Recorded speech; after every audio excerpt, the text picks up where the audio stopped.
నమస్తే అన్న, అందరికీ నమస్కారం. ఇరాన్ మరొకసారి కువైట్ మరియు గల్ఫ్ దేశాలకైతే వార్నింగ్ ఇచ్చింది.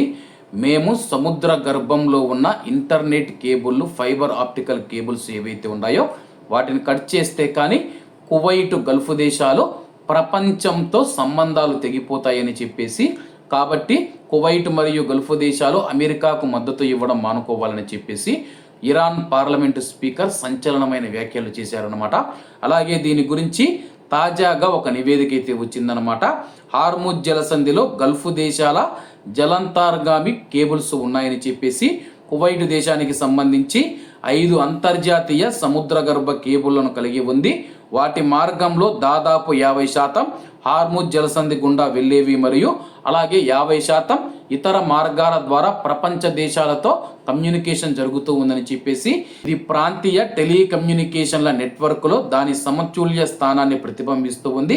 సౌదీ అరేబియా కానీ ఇతర గల్ఫ్ దేశాలకు కూడా ఈ మార్గం గుండానే ఆప్టికల్ ఫైబర్ కేబుల్స్ ఉన్నాయన్నమాట.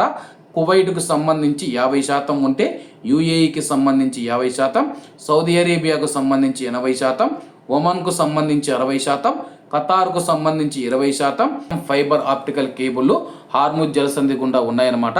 ప్రస్తుతం హార్ముజ్ జలసంధిలో ఉన్న కేబుల్ ఏవైతే ఉన్నాయో వాటిని కానీ ఇరాన్ సైన్యం కానీ ఐఆర్జీసీ కానీ కట్ చేసేస్తే కానీ ప్రపంచ దేశాలతో కువైట్ మరియు గల్ఫ్ దేశాలకు కమ్యూనికేషన్ అనేది తెగిపోతూ ఉందన్నమాట.